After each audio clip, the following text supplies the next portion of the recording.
हो सकता है कि अभी तक इनविटेशन में आपको बहुत सारी दिक्कतों का सामना करना पड़ रहा होगा। अब इस वीडियो को देखने के बाद में हर व्यक्ति को आसानी से आप इनवाइट कर सकते हैं। इनविटेशन में यदि आपने मास्टरी हासिल कर ली तो आप नेटवर्क मार्केटिंग में मान के चलिए कि 90% सफलता आपने हासिल कर ली।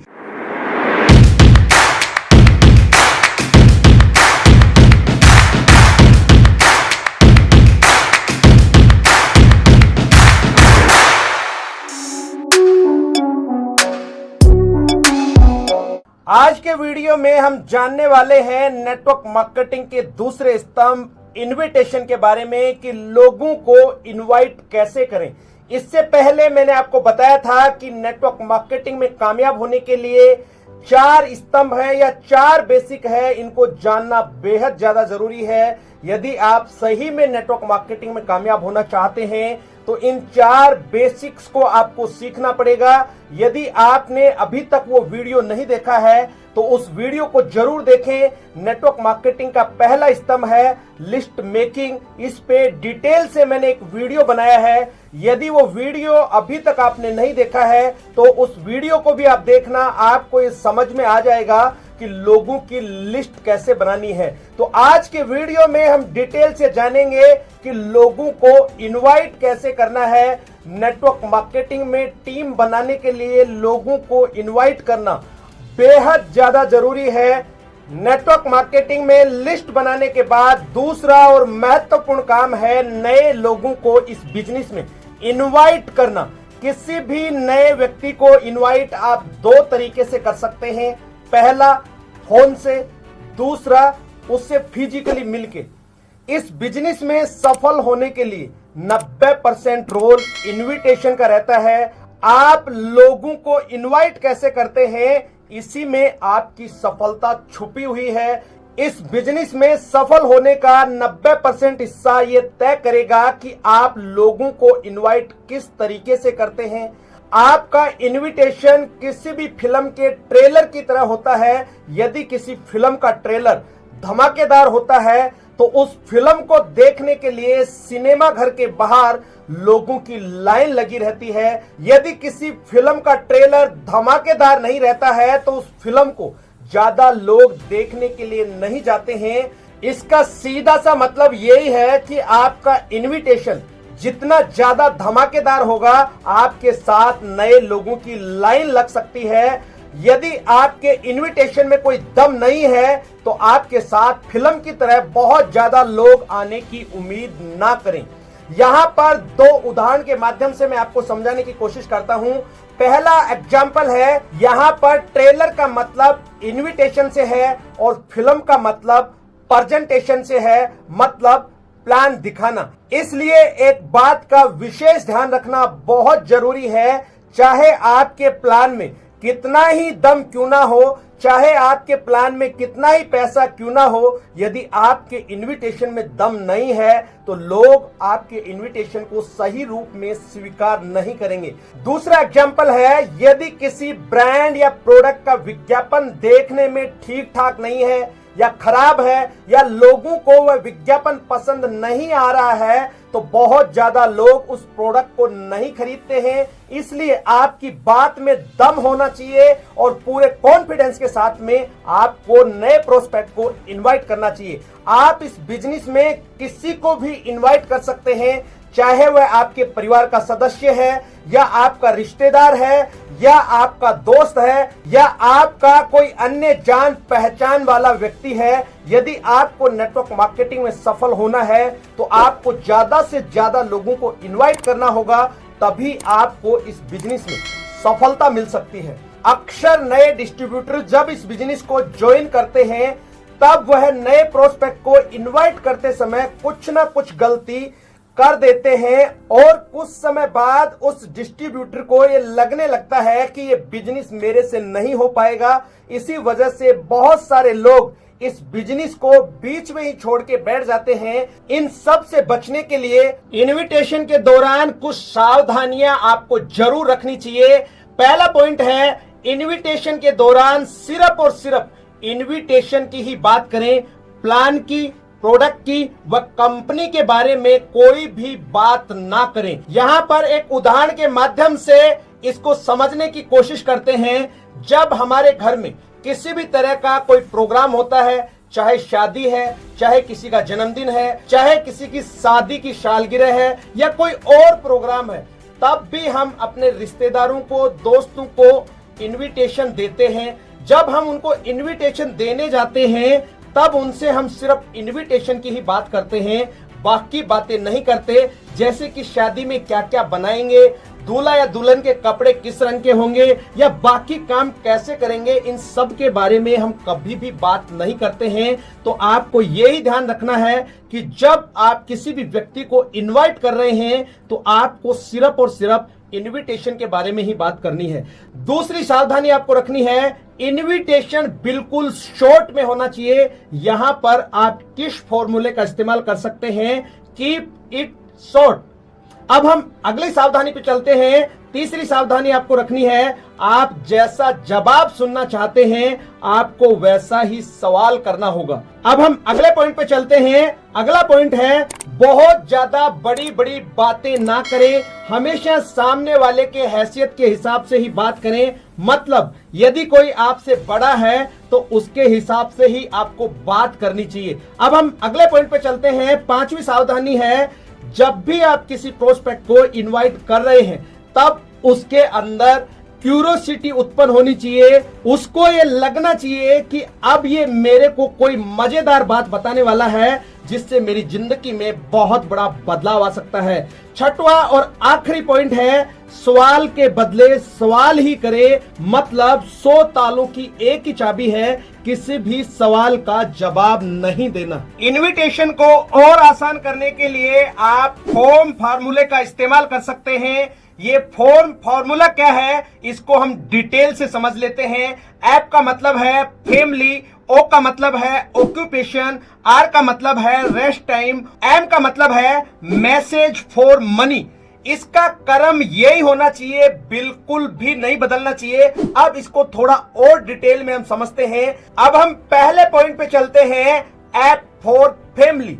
नॉर्मली जब भी हम किसी व्यक्ति से मिलते हैं या बात करते हैं तो सबसे पहले परिवार के बारे में हालचाल पूछते हैं कि परिवार में सब लोग ठीक ठाक है ना, मम्मी पापा कैसे हैं, भाभी जी व बच्चे सब ठीक ठाक है ना। इस तरह से हम सब वार्तालाप करते हैं। जब आप किसी भी व्यक्ति से परिवार के सदस्यों के बारे में जानकारी लेते हैं, उससे उस व्यक्ति के घर की स्थिति का भी पता लग जाता है कि वर्तमान में इसके घर के हालात कैसे हैं। जब आप उसके परिवार के हालातों के बारे में मालूम कर लेते हैं तो इसके बाद आप आसानी से यह अंदाजा लगा सकते हैं कि यह व्यक्ति अभी आपके साथ इस बिजनेस में आ सकता है या नहीं।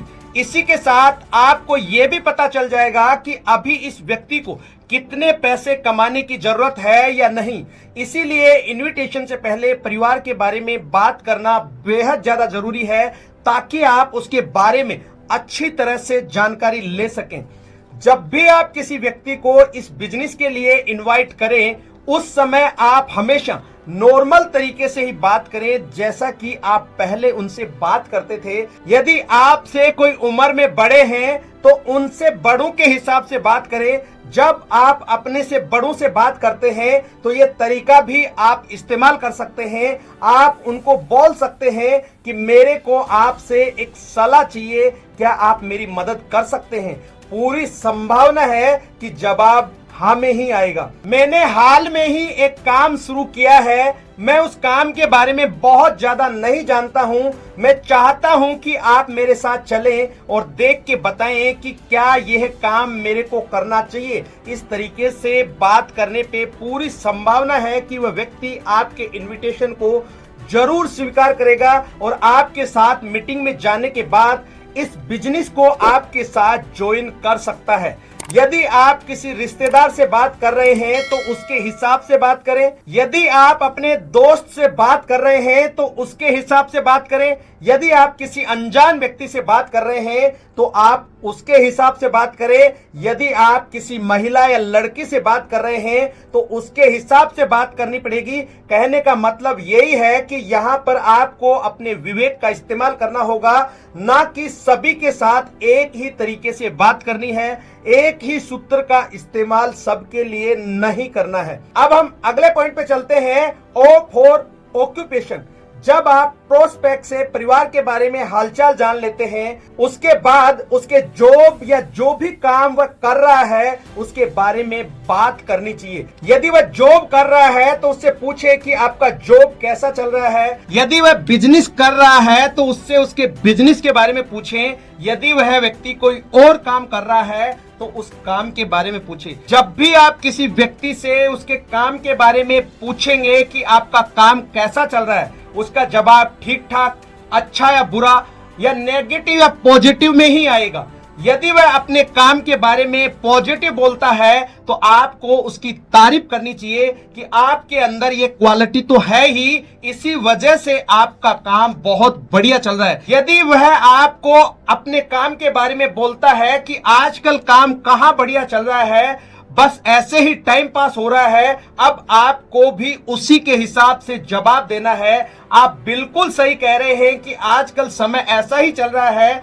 या आजकल काम करना बहुत मुश्किल है। आपको उसके साथ उसी के मतलब की बात करनी है। उसको आपकी बातों से ये लगना चाहिए कि आप सारी बातें उसी के मतलब की कर रहे हैं, या उसको ये महसूस होना चाहिए कि यह व्यक्ति मेरे फायदे की बातें कर रहा है। अब हम अगले पॉइंट पे चलते हैं। तीसरा पॉइंट है आर फॉर रेस्ट टाइम। अब यहां पर आपको प्रोस्पेक्ट से एक सवाल करना है कि आप खाली समय में क्या करते हैं। उससे यह सवाल बिल्कुल भी ना करें कि आप कब कब फ्री रहते हैं। यह दोनों देखने में एक जैसे हैं, लेकिन ये दोनों सवाल अलग अलग हैं। यदि आपने पहले ही उससे ये पूछ लिया कि आप फ्री कब रहते हैं तो उस समय पूरी संभावना है कि जवाब नेगेटिव ही आएगा, क्योंकि उस व्यक्ति का समय आपके अलावा और लोग भी लेना चाह रहे होंगे। जैसे उसके बच्चे कहीं घूमने का प्लान बना रहे हो सकता है उसकी पत्नी कुछ खरीदारी करने की प्लानिंग कर रही हो सकता है उसके दोस्त या रिश्तेदार उससे मिलने के लिए बोल रहे हो। ऐसी स्थिति में वह समय आपको ना देके पहले अपने परिवार या दोस्तों को देगा। इसलिए प्रोस्पेक्ट से सीधा यही पूछना है कि आप खाली समय में क्या क्या करते हैं। जब वह व्यक्ति आपको अपने खाली समय के बारे में बताता है, उसी के हिसाब से आपको आगे बातचीत को बढ़ाना है। यहाँ पर आपको अपने विवेक का इस्तेमाल करना है कि किस समय क्या बोलना है या कौन सी बात करनी है। अब हम अगले पॉइंट पे चलते हैं। चौथा और आखिरी पॉइंट है एम का मतलब है मैसेज फॉर मनी। यहाँ पर पहुंचने से पहले आप नए प्रोस्पेक्ट के बारे में सब कुछ जान चुके होते हैं। अब आपको इससे आगे प्रोस्पेक्ट के साथ में बहुत ही सावधानी व कॉन्फिडेंस के साथ बात करनी है। और यहां पर इनवाइट करने से पहले आप प्रोस्पेक्ट से कुछ सवाल कर सकते हैं, जैसे कि आपको अपनी जिंदगी में क्या क्या चाहिए, उससे आप पूछ सकते हैं या उसको ऑप्शन दे सकते हैं। घर, कार, बंगला, बाइक या और कोई सपना उसका जिसको वो पूरा करना चाहता है। अगला सवाल आप कर सकते हैं, आप अपनी जिंदगी को किस तरीके से जीना चाहते हैं। इससे अगला सवाल आप कर सकते हैं, क्या आप यह मतलब घर, कार, बंगला, बाइक अपनी वर्तमान इनकम से ले सकते हैं। शायद जवाब नो में ही आएगा। अगला सवाल आप कर सकते हैं, आज आप वर्तमान में जितने पैसे कमा रहे हैं, क्या आप उससे आने वाले समय में अपने परिवार का काम चला सकते हैं। उससे पूछे यस या नो। संभावना है जवाब नो में ही आएगा। अगला सवाल आप कर सकते हैं, क्या आप अपने वर्तमान काम को बिना डिस्टर्ब किए कुछ एक्स्ट्रा इनकम पाना चाहते हैं। संभावना है जवाब हाँ में ही आएगा। आखिरी सवाल एक और कर सकते हैं, क्या आप अपनी जिंदगी में आगे बढ़ना चाहते हैं, यस या नो। संभावना है जवाब हाँ में ही आएगा। यहां तक इतनी बात करने के बाद हो सकता है प्रोस्पेक्ट ही आपसे कुछ सवाल करने लगे, लेकिन आपको घबराने की जरूरत नहीं है, डरने की कोई जरूरत नहीं है। आपको यहां पर एक बात का विशेष ध्यान रखना है, जो मैंने आपको पहले भी बताई थी कि कोई भी सवाल का जवाब नहीं देना है, सिर्फ सवाल के बदले सवाल ही करना है। उसके क्या क्या सवाल हो सकते हैं, मतलब प्रोस्पेक्ट आपसे कुछ सवाल कर सकता है। एक बार हम देख लेते हैं कि वो क्या क्या सवाल हमसे कर सकता है। पहला सवाल वो आपसे कर सकता है, आप नेटवर्क मार्केटिंग की बात तो नहीं कर रहे हैं। अब आपको बोलना है कि क्या आप नेटवर्क मार्केटिंग के बारे में जानते हैं। ये तो बहुत बढ़िया बात है। कहने का मतलब यह है कि आपको उसके साथ कॉन्फिडेंस के साथ बात करनी है, डरना नहीं है। उसी से आप जान सकते हैं कि आपका अनुभव कैसा रहा। अब वो आपसे अगला सवाल कर सकता है, आप कोई चेन सिस्टम की बात तो नहीं कर रहे हैं। अब आपको बोलना है, मैं तो आपको जिंदगी बनाने वाले सिस्टम के बारे में बताने वाला हूं, आप बताओ कब मिलना है। यहां पर उसके सामने आपको दो ऑप्शन रखने हैं, कल या परसों, संडे या मंडे, सुबह या शाम, 5 बजे या 7 बजे। जब आप उसको ऑप्शन देंगे, संभावना है कि वो आपको समय जरूर देगा। अब वो आपसे और भी सवाल पूछ सकता है, इस काम में कोई पैसा तो नहीं लगाना पड़ेगा। आपको जवाब देना है, इसमें पैसा लगाना तो बहुत दूर की बात है, ये तो पैसे कमाने का एक बेहतरीन मौका है। क्या आप पैसा कमाना चाहते हैं, इसलिए आपको मिलना पड़ेगा। बोलिए यस या नो, तो वो जवाब आपको हाँ में ही देगा। और आपसे अगला सवाल कर सकता है, यह लोगों को जोड़ने या मेंबर बनाने वाला काम तो नहीं है। आपको जवाब देना है, भाई साहब आप जोड़ना तोड़ना सब छोड़ दीजिए, क्या आप अपने जीवन में आगे बढ़ना चाहते हैं, यस या नो। जैसे ही वो आपको हाँ बोलता है, आपको अगला सवाल करना है, मैं एक बहुत ही बेहतरीन प्रोजेक्ट पे काम कर रहा हूं, आप व मैं मिलके जिंदगी में एक्स्ट्रा इनकम पा सकते हैं। इतनी बात करने के बाद पूरी संभावना है कि उसका जवाब हाँ में ही आएगा। अब आपको यहां पर पूरे कॉन्फिडेंस के साथ बोलना है कि अभी मैं आपको इस समय पूरी बात नहीं बता सकता हूं, अभी तो मैं बिजी हूं। इसके लिए आपको कम से कम भी 30 से 40 मिनट का समय निकालना पड़ेगा। कुछ बातें ऐसी हैं जिनको हम बैठकर ही समझ सकते हैं। यदि आपको काम समझ में आता है तो हम दोनों मिलके इस काम को करते हैं। यदि आपको ये काम पसंद नहीं आया तो हम दोनों अच्छे दोस्त बनकर रह सकते हैं। जब भी आप किसी व्यक्ति को इस बिजनेस के लिए इनवाइट कर रहे हैं तो उसको किसी भी तरह का कोई दबाव महसूस नहीं होना चाहिए। दोस्तों, इस तरीके से इस बिजनेस में आप लोगों को इनवाइट कर सकते हैं। हो सकता है कि अभी तक इनविटेशन में आपको बहुत सारी दिक्कतों का सामना करना पड़ रहा होगा।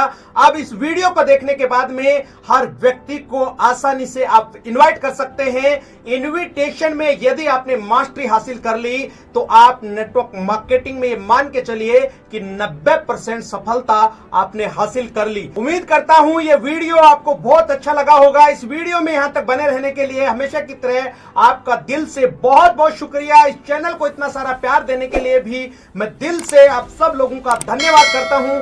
बहुत सारे लोगों ने कमेंट्स किए थे कि सर इनविटेशन पे एक वीडियो बनाएं, तो आज मैंने आपको इनविटेशन पे एक वीडियो दिया है। इस वीडियो को आप ज्यादा से ज्यादा लाइक करें, शेयर करें। आपकी तरह बहुत सारे लोगों के सामने इनविटेशन कैसे करें, ये बहुत बड़ा चैलेंज है, तो आप लोगों की मदद कर सकते हैं। दोस्तों, आपका छोटा सा प्रयास किसी की जिंदगी में बहुत बड़ा बदलाव ला सकता है। अगले वीडियो में फिर मिलते हैं, तब तक के लिए अपना और अपने परिवार का ख्याल रखें, खुश रहें, स्वस्थ रहें। जय हिंद, जय भारत।